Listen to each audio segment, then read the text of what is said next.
The Expansion Zone with Sonia Barrett. Everybody's talking about consciousness. Everybody wants that eternal kiss. Yeah, everyone's saying there's more than this. Everyone wants to follow their own bliss. Talking about one love, one blood, one life in everyone. One life, give each other. We are sisters and brothers. We sing On the Expansion Zone, we examine life and our quest to understand who and what we are and of the vastness of human potentials. We explore the making of our world from quantum physics to parapsychology, health, sociology, and philosophy, along with practical living. You are reminded of the possibilities in creating personal change. So for an hour, we'll stimulate and expand the mind. shanty, shanty, shanty, shanty. Sing the world, let's do it together. Shanty, shanty, shanty. It's time to wake up. Shanty, shanty, to a brighter day. Well, welcome once again to another Monday with the Expansion Zone with Sonia Barrett. I am, of course, your host, Sonia Barrett, and as always, delighted to be here, delighted that you are on 90.7 FM dial and also probably listening in at kpfk.org, where the show is also streaming live. And we are already in February, popping into February. We have popped in. We're not popping into February. We are in February, as well, the first day. So yeah, that's how quickly that moves. Anyway, we've got a real treat again today. This is actually going to be a part 2 because you really enjoyed the show so much. The first part that we decided to do a part 2 because there's so much more obviously to be talked about with my guest, Adé Inniss, and we'll introduce him properly and give you more about the topic as well and all of that. But today's quote, though, I'd like to say it's money is only a tool. It will take you wherever you wish, but it will not replace you as the driver. That's by Ayn Rand. I thought that was perfect for today. So, as always, I'm going to chat about that a little bit in just a second. All right, so today's topic is really, as I said, a part 2. It's global wealth gap and the potential influence of cryptocurrencies. And we're also going to talk about credit scoring changes as we did the last time with our guest, Ade Inniss, founder of Inniss Global Opportunities and also an associate of Phoenix Rising Consultants. So fascinating conversation the last time. If you haven't heard part 1, you got to go to the website, theexpansionzone.com, and listen to part 1. And then you put the 2 pieces together and you're going to really have a wealth of information. But anyway, in terms of the quote, money is only a tool. It will take you wherever you wish, but it will not replace you as the driver. Well, that's clear, I think, on an individual level and on the level of course, the governing systems. So who controls the economy? Well, there are, many levels to this whole idea of the economy and who's controlling it and so on. But I'm going to read another quote in reference to this from an Ishka M. And it says, an economic control is said to be established when restrictions on individuals are imposed. The control thus restricts the choices of producers and consumers. In other words, that the control can be imposed in a planned economy from the supply side and from the demand side, and or from both sides. Anyway, the point is we see clearly how others or the system or those who govern things have a lot to do with the sort of this plasticity of what we define as the economy. So, on a personal level, knowledge allows us to determine how we will drive the tool of money, and that is really important. And this is why we're doing shows like this. This also involves our beliefs and perception about money and its place in our lives. I really think that this last piece, what I just said, plays a major role, because unless we can examine some of the information that we've been fed as children and maybe throughout our lives through society and so on, our perception of money, we all have a perception of money, a belief system about what, about money, and what we should have or can't have or will never have, or are entitled to or not entitled to. We have all of these belief systems, again, running the show. So the idea that money really is a tool, I think, is really important. And again, the very important piece is that it will take you wherever you wish, but it will not replace you as the driver. So without knowledge, you aren't necessarily going to navigate really well this tool called money. And that's the point I'm making. Knowledge really gives us the power and the ability, stronger ability to really drive this tool of money so that it works in our best interest, and not necessarily see it as a negative thing, but to understand our relationship with it and all of these things that we're going to talk about today, historically, and whatever is going on at this time, and things that you really do need to know. So, our guest, as I said the last time, was Adé Inniss, and he is an entrepreneur, a curious mind, and cosmic soul. In 2018, he launched Inniss Global Opportunities, a boutique consultancy focused on deal management and facilitation across a wide spectrum of markets. Adé is a strategic visionary who has developed and led teams focused around capital recruitment efforts for both real and intellectual property ventures. Based in Washington, D.C., Adé's passion for closing the global wealth gap, especially for people of the African diaspora, is fielded by his Guyanese and Bajan heritage. A self-taught musician and producer, he also has a prolific music catalog and enjoys studying cosmology, the exploration of quantum reality, and photography, which makes him a perfect guest for this, because he's not a tunnel vision. He's seeing a bigger picture. So, Adé, welcome back to the expansion zone. Well, thank you very, very much. I greatly appreciate the opportunity to be back here with you. All right. Now, I think the last time we started out with the idea of freedom, and what that is, and you talked about that, and everything that we talked about or you shared in the show the last time really was some of the foundational things that we need to understand to be able to experience this thing we are looking for, or that we call freedom, outside of the freedom, the idea of freedom that's sold to us. So where would you like to begin? This global wealth gap, and is very, very a very big piece to be explored. So I'm going to let you decide where you want to start, pick up from the last show.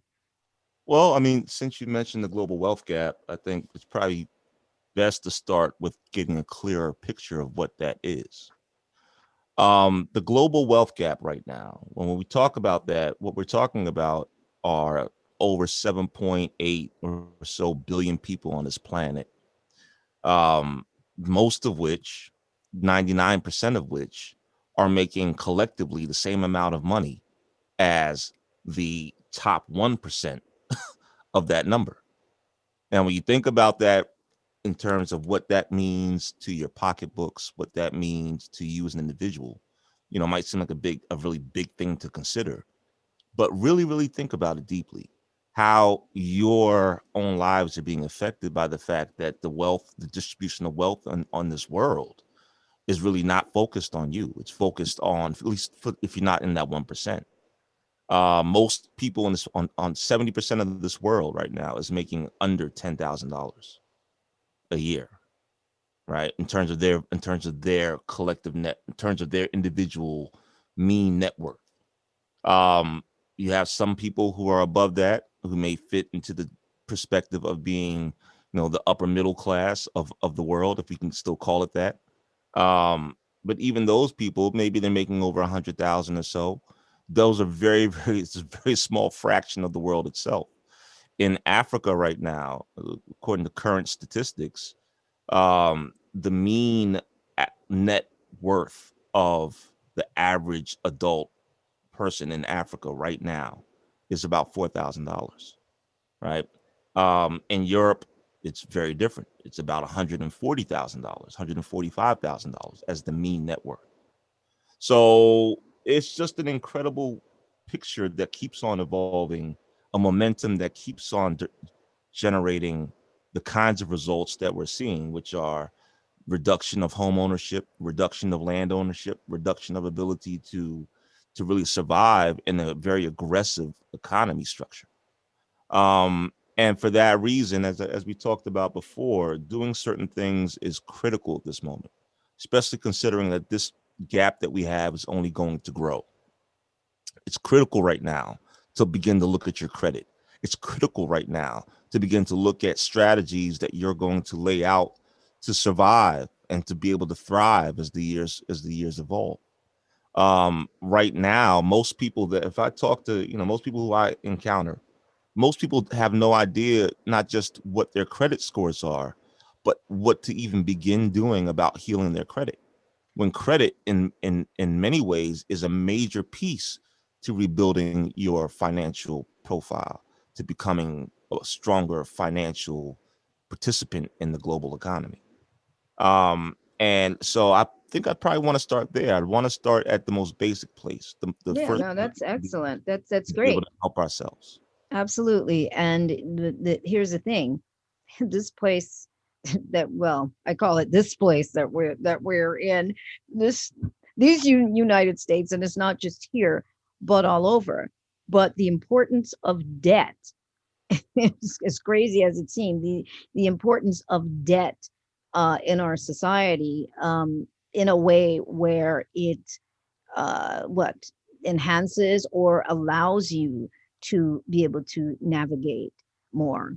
And so I think that's also a very important factor, that the wealthy will do one thing, and then the people who aren't wealthy end up doing something different. You're told to make sure, yes, you pay all your bills and so on, but at the same time, if you don't have any debt either, nobody wants to give you anything. Right, because we live in a debt-driven economy. I mean, the American economy itself is debt-driven. At one point in time, I think we discussed this before, but at one point in time, we had standards that were based on copper and then silver, but both of those were so common that eventually they started going to gold, and they went to a gold standard, especially coming out of the Great Depression, um, when most of the gold was conscripted, meaning that it was bought back from all the people.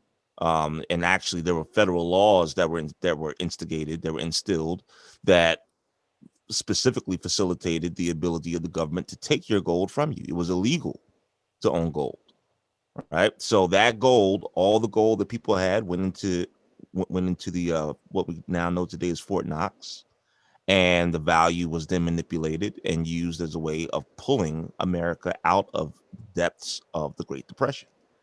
But from there began to change. You began to convert to government bonds, and then next thing you know, there became this debt system that was introduced where America began to borrow money in large portions from other vendors, from other countries. Today, the majority holder of our debt is China, one of our main competitor. I mean, to Yeah. be quite frank, is one of and probably the top competitor that we have on the global economic platform. So here we are borrowing money from our competitor. We're submerged in debt, trillions of dollars of debt. This past administration, I mean, I was reading some of the bipartisan budget reports that were coming out, and I mean before COVID, before we went into a pandemic state, we were already seeing huge expenditures coming out of the government on a quarterly basis, 800 times the amount that they had previously spent. I mean, all kinds of incredible numbers, right? Um, but that is a larger picture of the deeper symptoms of credit addiction. I take that back, of debt addiction that we have in this world, where most of the governing systems, most of the centralized systems, are focused on monetizing debt. So if you don't have debt, then you're not a good candidate for that kind of schematic. You're not a good candidate for that kind of game. So it is important to that degree, from that point of view, to have debt, but to also limit the amount of that debt. Typically, you want to stay beneath 30% of your total credit availability. So out of all the money that you have the ability to borrow, you want to make sure that you stay anywhere between 0 and 30% as a general rule of thumb. By doing that, they see that, okay, well, you're good at handling your bills, you're good at handling this debt that you've taken on, and we can continue to give you more access and expand that access to borrow larger and larger sums of money, as long as that stays within a proper fraction of what your usage is, of what your usage capability is. So, that's the picture that we live in. And we have to learn how to play that game, and learn how to play that game successfully.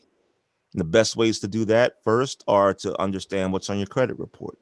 There's a site that I like. It's called Identity IQ, which the company I work with, Phoenix Consulting, also has a relationship with.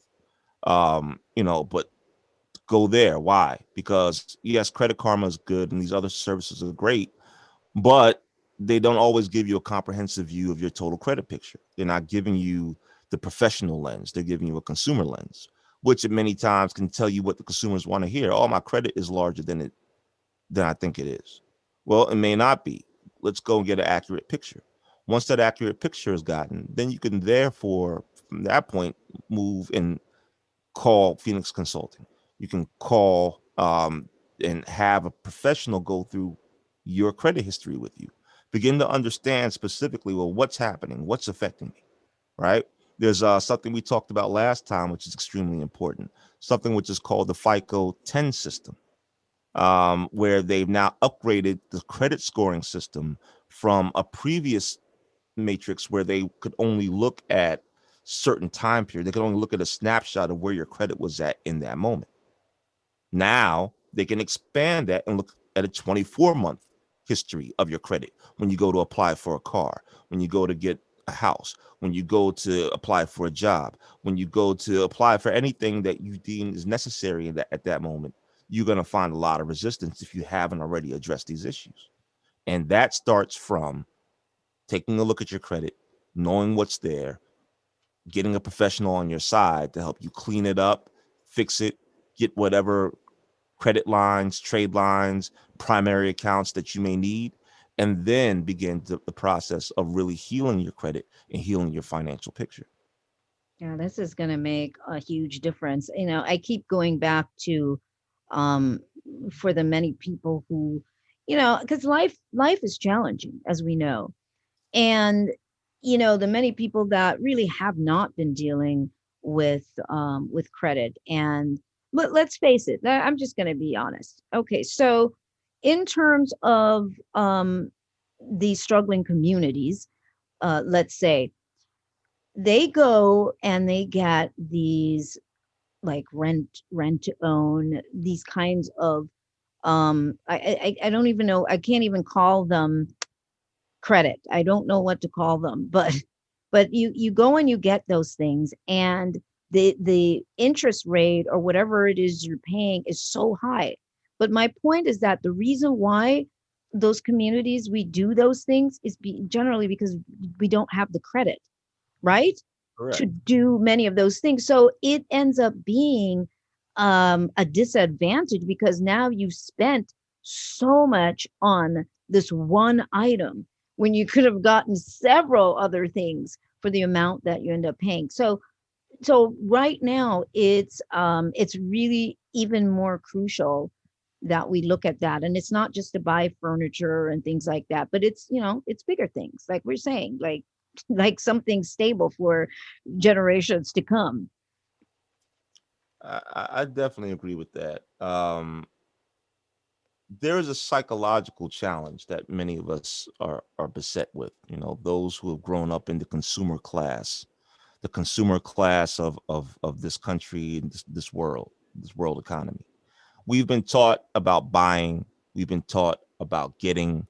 We've not been taught about earning. We've not been taught to about um, placing ourselves in the position of ownership, where we are able to better determine the outcomes of life for ourselves, where we are able to better pass on a legacy to our children or to our children's children. We have been programmed in many ways to look at the short term. Yes. Everybody wants that short term, that short term response, that short term reward. I was watching a documentary recently, and they were talking about the actual difference between, now that they've had some time to really consider this issue, the actual difference between people who they're seeing that are successful in life, that we deem to be successful, and people who are not being as successful, typically is their ability to delay reward, to delay the desire to, I just want to go out and buy this thing because I just got to have that, right? Why do you need that car? I mean, apart from, yes, you need to get around. Why do you need the expensive car? Well, typically is because, it correlates with the type of idea that you want to have of yourself and a narrative that you want to share with other people. I'm wealthy, I'm rich, I have this brand, I have Gucci, I have Mercedes, I have all, and I'm not knocking those brands. What I'm saying is that all of those are part of a type of psychology that Yes. we get caught up into. Mm-hmm. And I'm glad you until we mentioned that. dismantle that psychological challenge, until we dismantle the programming itself, we continue to be food for prey, right? We continue to be set upon by an aggressive system that is built specifically to grind us down. Why? Because from poverty generates wealth. Poverty is actually the largest driver of wealth in the world, right? And if you think about it from a two-part concept, right, from a dichotomy, well, in order to be rich in a dichotomy, somebody has to be poor. There are only 10 million. If we were to take all the wealth in the world and boil it down to 10 big blocks of gold, right? Well, in order for me to be rich and for you to be poor, I'm going to have 9.5% of those blocks of gold.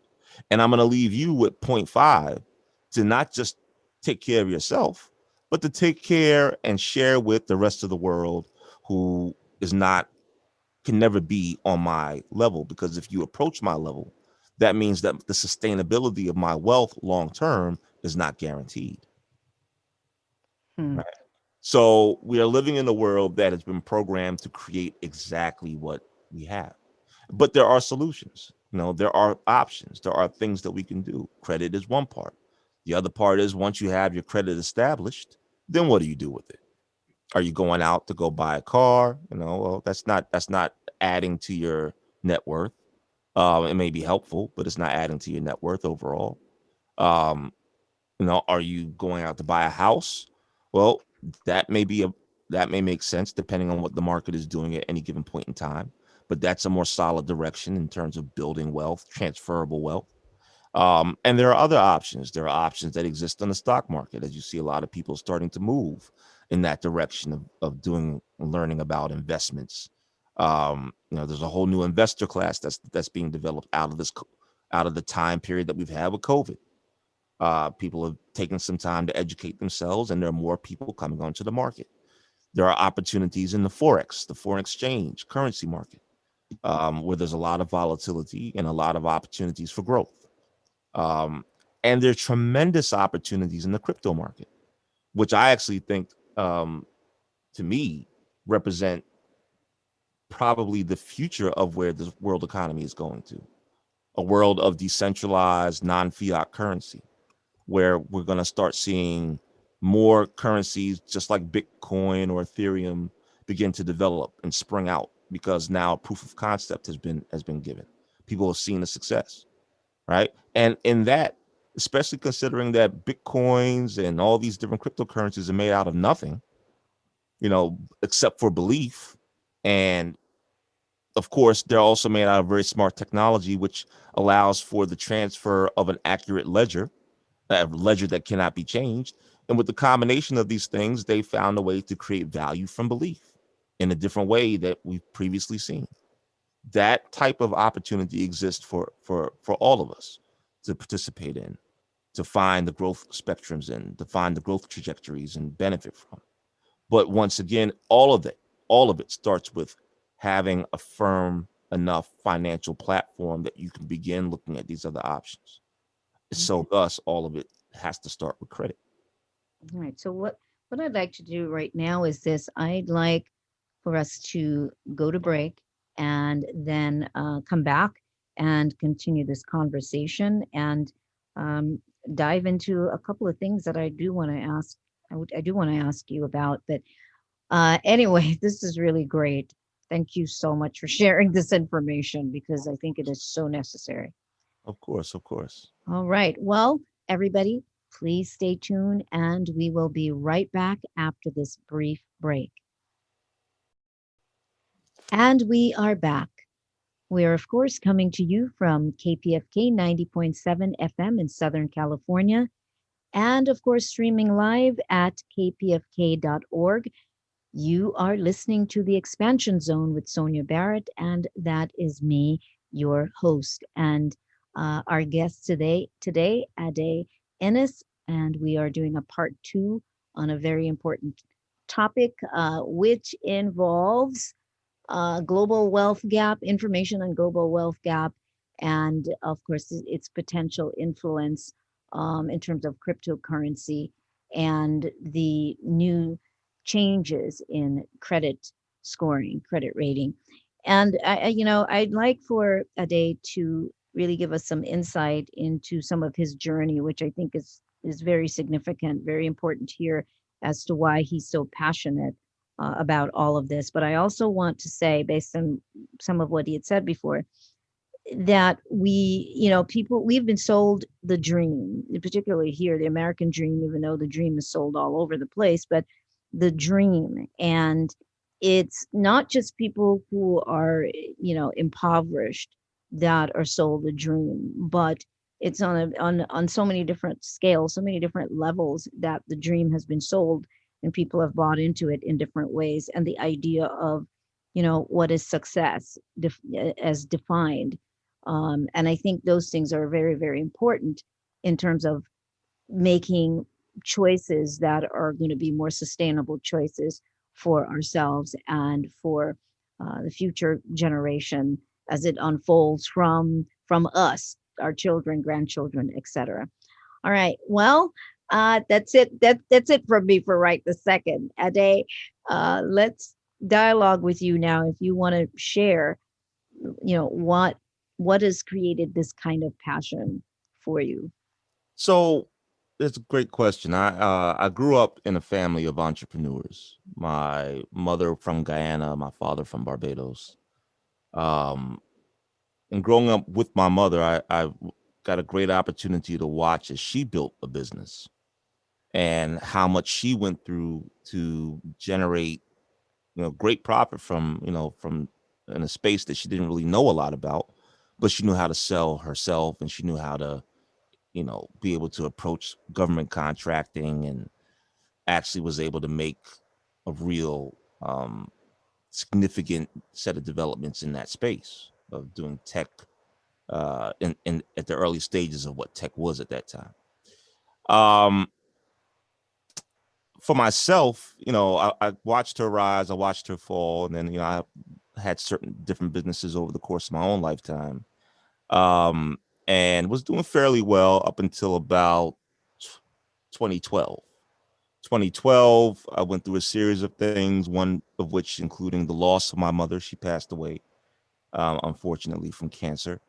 Um, and then I started going through a series of tremendous challenges. I actually started not feeling too well, and I had always been a person who felt great. Hadn't really been sick very much in my life. Had done a lot of things in terms of personal training and a bunch of other stuff.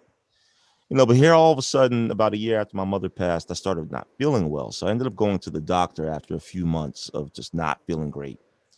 Um, and found out that I had kidney disease. I was diagnosed with stage 4 end stage renal failure. And it was like somebody had pulled the rug out from under me, had pulled the whole earth from beneath my feet. Um, I then, from that point forward, went through about 6 years, roughly, of some of the most challenging and humbling sets of experiences that that I really couldn't have even imagined, which set my finances into a tailspin because at the time I was working in real estate for a company called Keller Williams, and had some transactions, but once that kidney disease set in, it just hit me in certain ways where I was not able to work. So I saw, my finances begin to dwindle. I saw my credit begin to take huge hits as I wasn't able to keep up with bills. Um, and I really saw myself spiral into a place that I never thought that I would have spiraled into. Fortunately for me, a miracle happened, and I had somebody come in, a good friend of mine, known him for years. We had actually met in a studio some years previous. Went through the whole process that people go through. I loaned him some money. He didn't pay me back. We had issues. Didn't talk for a while. And then one day, years later, I was like, you know what? Let me forgive this guy because this brother is actually a really good person, and I'd rather have my brother instead of a bag full of money. Um, Set forward years after that, when I'm at my last moment and I'm really in the dark and feeling like my life is about to slip away from me, this person is the person that calls me out of the blue. But of course, nothing happens by chance. At least I believe that. And he says to me, "Hey, how you doing?" And I told him I was okay. He didn't believe me. So he prodded at me to give him what was really going on. And when I told him what was happening, without hesitation, he said to me, "Where do I go to get tested?" I said, "Are you sure?" He said, "Yeah, I'm positive. Where do I go to get tested?"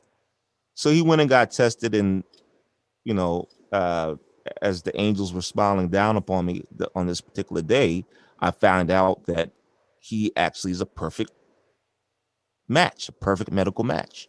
So I ended up lucking out in ways that most people don't, and I ended up getting a kidney, which has worked perfectly since the moment that they put it in. But when I got back to life, I realized that there was so much damage that had been done that now I needed to find a way to deal with it. I needed to find a way to heal my financial picture. And I wasn't really clear on what to do or how to do it or where to go. And that was when I began this journey of, what do I do first? So I started looking at my credit.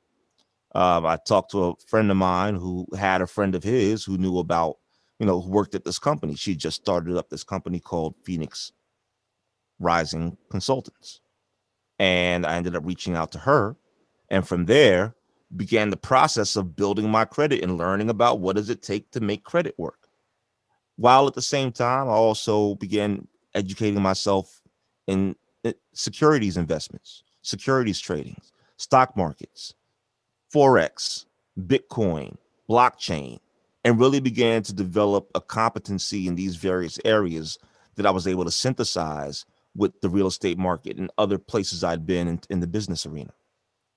So that's what brings me here to you today as a person who's been through some very hard challenges in life and has had to rise up from that in order to make sure that I didn't get run over by this heavy bus, this heavy mountain This called machine. the global economy, Yes. right? Which, understand, even if you're living in America or living wherever, remember there's only 24,000 miles radius to this planet. That's it. It's not growing. It's not getting any bigger. You know, this is the planet, the rock that we live on. And our lives are counted 1 second at a time. So that being said, how much time do you really have to wait? How much time do you really have to pause when you have a system that constantly is ticking against you? Right. So I'm passionate because of what I've seen. I'm passionate because of what I've lived through. And I don't want to see other people, because, you know, there's going to come a point where eventually all of us will have medical challenges. All of us will face some kind of unforeseen misfortune. All of us will, or have already. Right. And at those critical points, if we don't have the things that we need to have lined up, then those hits are harder, right? Than they probably would have needed to be. So my mission at this point is, yes, we as a people, and I'm talking about all people who are not on, especially if, you know, we say upper, middle, and lower class. I disagree with that. I don't think that even exists anymore.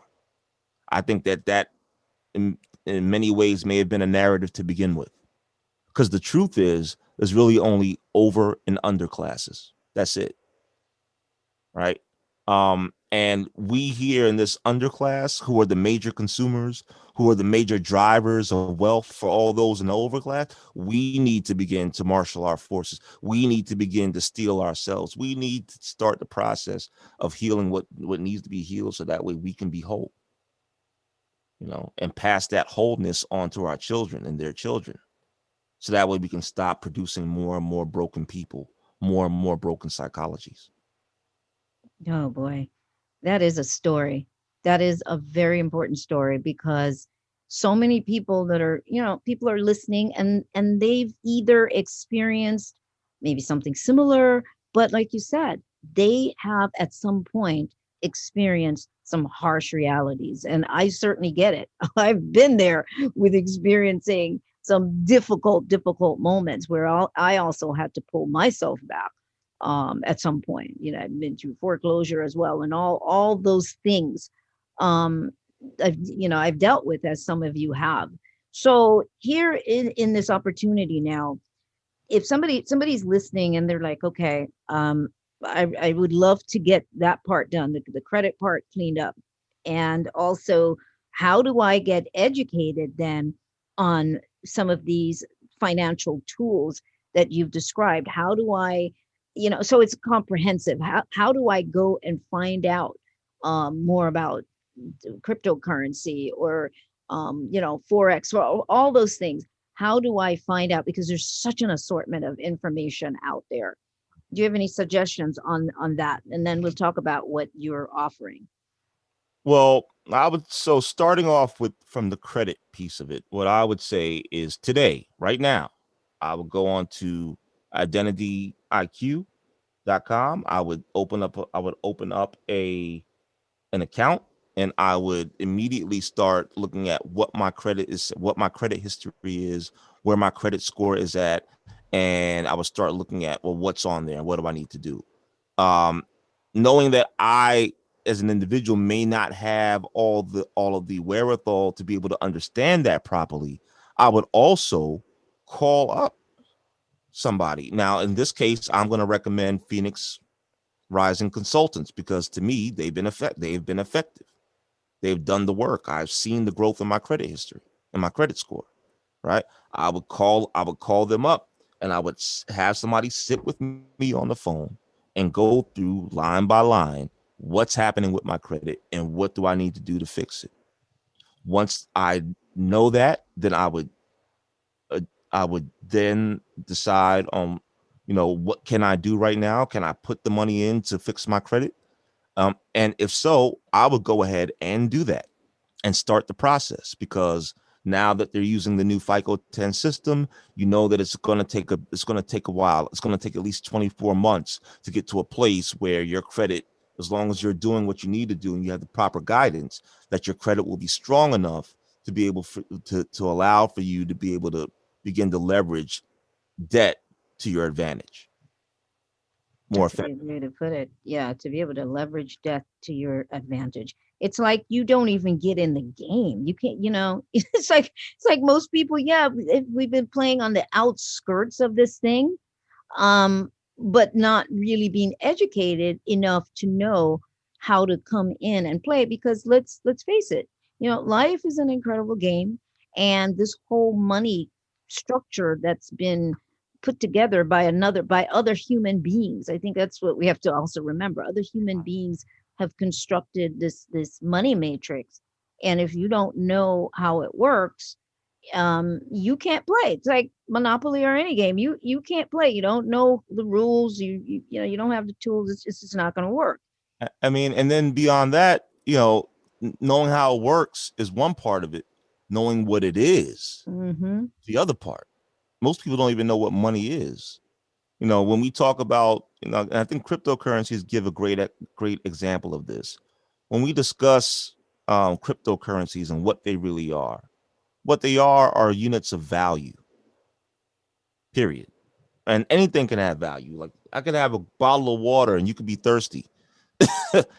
This bottle of water now has tremendous value that could be traded on, as long as we trust each other, right? Enough to be able to exchange value. I might want something that you have. You might want something. That right there alone creates the opportunity for economies to develop. And it's always been like that. I mean, Oh, that's it's why always, rice worked at one point. We've used so many different things. of course, Anything can be used. That right, but it all comes down to the value that thing holds. correct. And we've been sold over time this value about, this narrative about the fiat. And when I say fiat, I mean um currency or tender piece of paper that is controlled by a central government or a central bank, that says that it has this value because we have this value, we have this overall net worth, and this is a portion of our net worth, and we're lending it to you so you can use it for your transactions, Yeah, right? really. That particular thing, that fiat currency itself, we've been oversold what the true weight and value that it has is, as a way to solidify it in our minds. And I think that that's what you see when you look at cryptocurrencies and the revolution, because I honestly think that cryptocurrencies represent the next stage in growth and evolution of how we exchange on this planet, and represent, for that reason, a unique opportunity at freedom if we know how to grab it. Which kind of goes back to the other part of your question about a comprehensive set of things that somebody can do right now, right? Um, Go to credit first, deal with the credit. um, Phoenix Rising Consultancy is a great agency to go to. There's a lot of different products that they're offering, especially this month. And the uh, links will be also on the expansionzone.com website under this replay.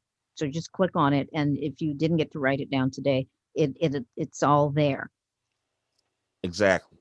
And after you've gone there, and you begin that process, then it's time to start looking at, as you're doing that, to start branching out. Now, I have been able to consolidate a lot of this information, and I will also make myself available to be reached via your site and via this show. But if you don't want to come to me, if you just want to find information on your own, there's plenty of information online, on YouTube, on throughout whatever search that you want to do, where you can start investigating blockchain technology, cryptocurrencies, and the like. You can also, if you don't have the time or wherewithal to develop that understanding, you can go to people who, once again, are trustworthy, who you trust, to help guide your process in terms of developing strategies towards investment. Once you get to the place where you can really start leveraging your debt in those ways. In the meantime, like I said, the focus is on getting credit healthy, getting your financial picture as healthy and strong as it can be, and really positioning yourself to take advantage of some of the things that are coming our way, right? Some things, and there's a lot of movement in the real estate market. Yes, there are a lot of people seeing house prices that are going through the roof, but that's for a limited time period. And eventually, what's going to end up happening is that there will be a correction made in the market, as all markets As eventually correct. always, as always, it's what do you call it's that elasticity. I mean, it's they, Of course. yeah, they can pull in whichever way they want. Now, isn't there something that you're offering for my listeners? Oh, absolutely. So Y- right now, for this month, we are offering a set of specials for your listeners of the expansion zone. We are offering a free consultation with one of our credit specialists. We are offering free credit analysis, free access to affiliate pricing on Identity IQ, which you can get. I think it should be available as in the links, where you can actually get the code that you need for Identity IQ to access that discount. We're also offering primary lines, which essentially are credit lines that will sit on your credit report as if they are yours. Um, and I know we talked about that a little bit last time. I don't know if I need to make as thorough an w- explanation, w- but just quick. just a quick explanation. So We okay. We have some time. We have time. so quickly. Let's say you have an American Express card, and it's in your name. It's attached to you. Well, that American Express card is a primary line, right? Um, in addition, any credit card that you get on your account operates as a primary or a trade line, right? A trade line and primary line is really not that much of a difference between the two, except for primaries are directly attached to you, as and reflects on your report as something that you are directly in responsibility for, right? We're offering primary lines that are valued at $800 for a limited time. Listener prices can be around 450. We're offering fast credit repair, 30% off with purchase of a primary line, 25% off with purchase of trade lines, 5% off of our professional financing programs. And we're also offering access to our referral fee program. And you can ask our credit specialist about that. We're actually offering referral fees for customers that you bring towards us and to be paid in cryptocurrencies, so people can get an opportunity to get in on this cryptocurrency trend that's happening right now as well, just So, by working with us. so this is And the all that information. expansion zone. I'm sorry. Go ahead. No, you please. I'm sorry. No. I was just saying yes. Then this is going to be on the website as well. So I'm going to also place it there because this is for the expansion zone listeners. And I think this is like this is a wonderful offer. There is a reference code that will be there as well that you will be able to use so that they know that you are coming from the expansion zone, that you heard this on the expansion zone. And I think this is so incredible because, speaking of all of this, I must remind people that the fund drive is actually coming up for KPFK, and I think it actually begins tomorrow. But here it is, this is something that is just being offered to you as our listener. It's not we're not asking for a pledge for it, but I'd love to be able to have more of these kinds of things available. So I am going to throw this in right now because the fund drive is tomorrow. But it's okay. We would love it if you would just call and make a donation of whatever size you want to make a donation for. You can do that. And again, this is just a wonderful package that they are offering um, to our listeners, and it has nothing to do with whether you donate or not. This is just something that they're offering. All right, so we've got a few minutes left, but I wanted to point this out. I wanted to kind of ask you this, but in light of everything that we've said in terms of the economy, in terms of the pliability of it, and all that stuff, this pandemic right now, it's a touchy situation, but this pandemic, this situation, we clearly see how this has affected the economy. We clearly see the money politics that's involved as businesses close down, lots of businesses close down, and so on. It does make you, kind of look at, is this, did they just sort of piggyback on this, in terms of whatever changes that they wanted to make to our system, to our money system, our economic system. I mean, you see what I'm saying, though. Oh yeah, of course. um, so I'll give you my actual view on this. So I'll say this: I think that what we have seen had over the past year, especially over this past 2020, leading into 21, is we have seen a multi-pronged attack from many types of pathogens. We've seen the viral pathogen of the CoV, version 2 coronavirus. We have seen the pathogen of racism. We've seen the pathogen of hate, anger, and the pathogen of poverty. And we've been beset from all sides by these various contaminants. And it's absolutely a part of it. So when you think about why would they now introduce a change to the credit scoring system, where it restricts the availability of debt leveraging? It restricts the availability of credit worthiness. Well, to me, when I look at it, I see, just from a real estate point of view, I see that if there are less people who are able to qualify for these I'm talking about great interest rates that are going on right now. If there are less people who are able to qualify for that, well, that means that there are less people who are able to buy and own land. And the people who are able to buy and own land are restricted to the top percentile of the economic structure that were always able to buy and own land. Now, I'm not saying that there's not new room for people who maybe they came in at a 650 before the changes were made in terms of the credit score was above 650, because they're not going to be as impacted, because more than likely they already had a strong credit history.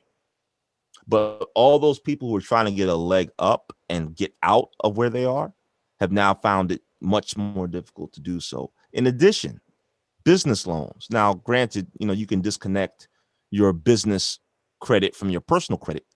The availability of credit is still an issue even in the business sector. So you have over half of the Black-owned businesses in America which have been eradicated during this time, during 2020 alone, right?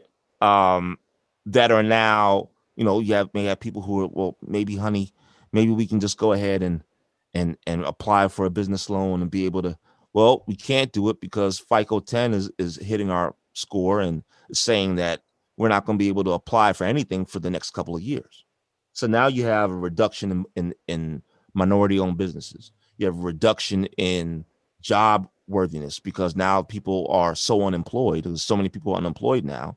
You now made it more difficult for them to get jobs. And I just see a restriction, almost like a kind of a self-imposed correction to a certain degree. Right. That's what I meant.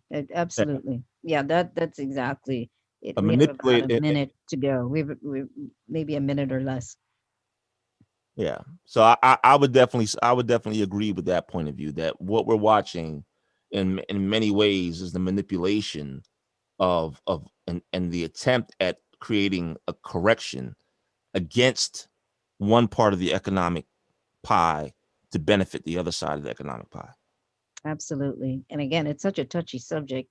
There's so much that we could talk about with that, and maybe we may do something very separate to talk about more about that, because I think it's such a crucial part of all of this. And again, knowledge is power. So wrapping it up, do you want to give out the information one more time, the website, if for Sure. Rising? We've got So seconds. for everybody who's listening, I would tell you to call 760-213-3447. That is the number for Phoenix Rising Consultants. You can also go to phoenixrisingconsultants.com to be able to scroll the site and get more information. You can also email us at info@phoenixrisingconsultants.com as well.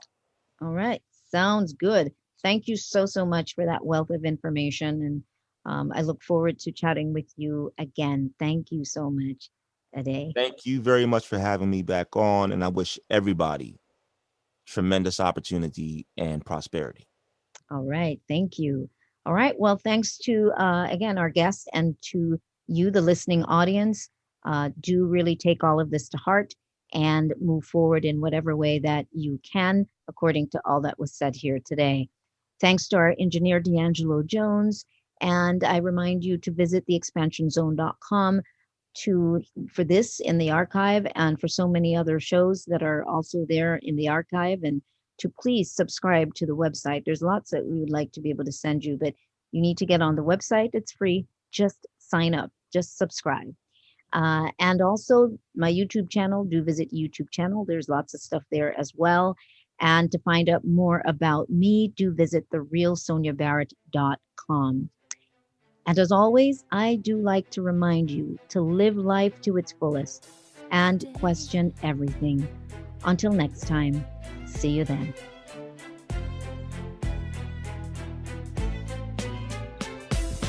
Everybody's